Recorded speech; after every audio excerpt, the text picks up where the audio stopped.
The Raptors have had a glaring issue with their roster for the last year and a half, but the front office has continued to neglect it and decide not to fix it. So in today's video, we look at if this problem is really starting to catch up with the team. Let's get into it.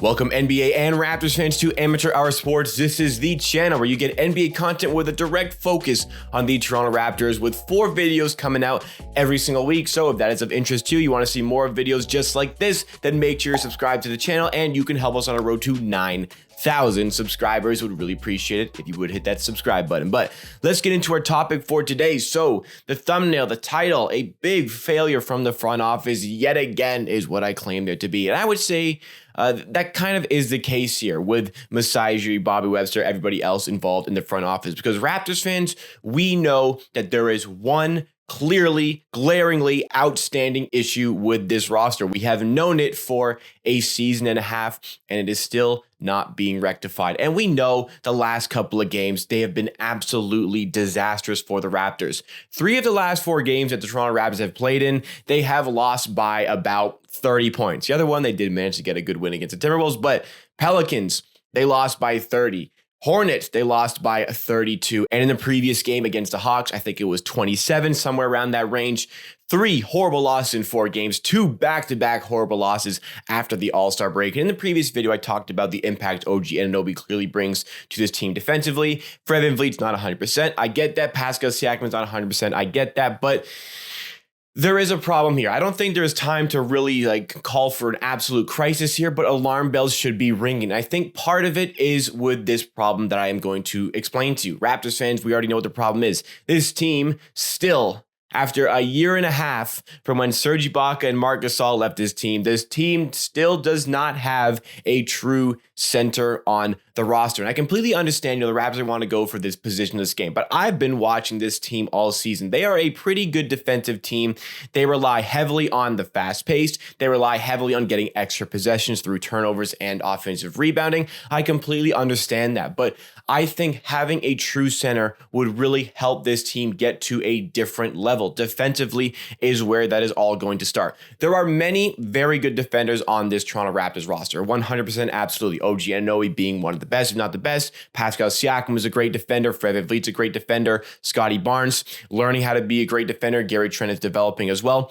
Many great defenders, many great one-on-one defenders, but some of the best defensive players in the league, what they do best is usher the player when they're in a really difficult matchup. They can usher the player towards the rim where that true center, that rim protector is there to help them clean up the mess. One of the biggest things that helped us en route to our NBA championship was having the ability to go big with Serge Ibaka or Marc Gasol. And in the Philadelphia series, we would use both of them. In the Bucks series, sometimes we would use both of them. And Kawhi Leonard, who was the best defensive player on that team, he had a just daunting task of defending Giannis Antetokounmpo. And as good of a defender as Kawhi is, Giannis is a little bit of a different beast, but what Kawhi could do, he could usher the threat of Giannis towards the paint where he would be met by Marc Gasol, nullifying a lot of what Giannis wanted to do in that series. That's a long time ago now, but looking at this team right now, like Pascal, great at moving his feet, great at staying with his check,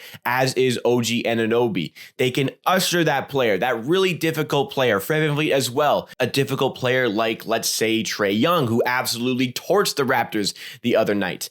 Usher that player towards a paint where that big is going to meet you and deter a lot of your shot opportunities. It's not just necessarily about blocking shots. Let's look at Rudy Gobert. I've had conversations with people about this. For every shot that Rudy Gobert blocks, he is changing, he is altering, he is making more difficult like 4, 5, 6 shots. That is what a rim protector can do for your team. It doesn't necessarily need to be a rim protector that completely breaks the bank for your organization, but somebody to have on your roster who, when things are going poorly defensively in the paint, maybe things going poorly offensively, a big can just get you a much needed bucket in close to the rim. Having one of those on your roster can really open up different ways of playing. And I say a little bit of a failure from the front office because it's been a glaring issue for a season and a half. The whole season last year, we knew it was a problem. Ken Birch was a nice little plug to fix the leak, but in the end, it didn't really solve the predicament with the team. And as we got towards the end of this trading season, I thought that, there was good opportunities. Again, apparently we were in for Nick Claxton, but management decided in the end to go for Thaddeus Young instead. Now, I think Thaddeus Young's a great player for this team. Doesn't fix the issues with this team. I thought point guard depth and a true center would have been more important. And I'm not just overreacting to the last 2 games. I think throughout the entire season, our defense has just been slightly held back from the fact that we do not have that true center, that true rim protector.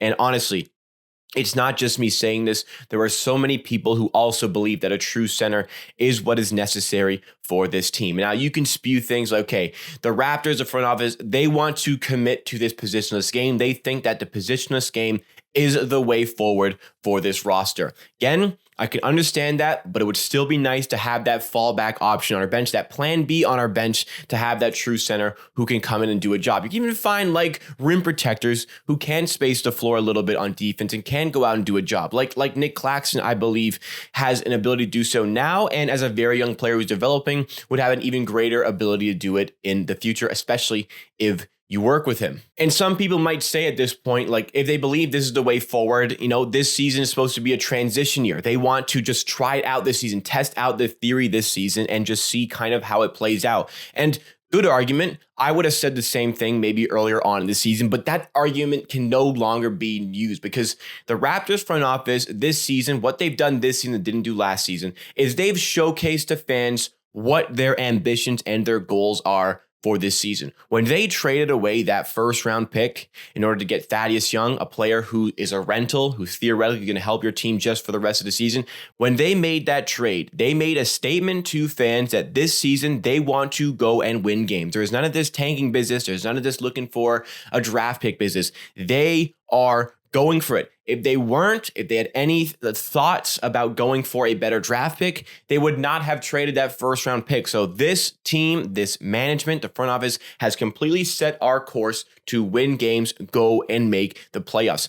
As a result, they should have put the right players in place to get the maximum output out of this team. Now, I understand if there weren't players available, but apparently, according to lots of pretty good sources, Nick Claxton was on the table for this team. A younger player would have made more sense to trade that pick. Now, this just isn't like another video bashing that trade, but it is very frustrating watching this team knowing that that sort of player, that true rim protecting center, was there for the taking, and we just didn't make use of it and we didn't bring it into the team. And it's not just that single moment, that single trade that I'm upset about. It's just a year and a half accumulated. We brought in Aaron Baines, we brought in Alex Len. We thought those were going to be the replacements in the center position, and maybe watching those two try to play basketball completely scared Masai Ujiri off from actually going to get a true center. But every time this team comes against a true center, like somebody who can actually play as a center, we struggle big time. We'll go back to that Pelicans game 3-4 games ago where Jonas Valanciunas clogged up the paint on offense and the Raptors aren't hitting their threes, which they really haven't been lately.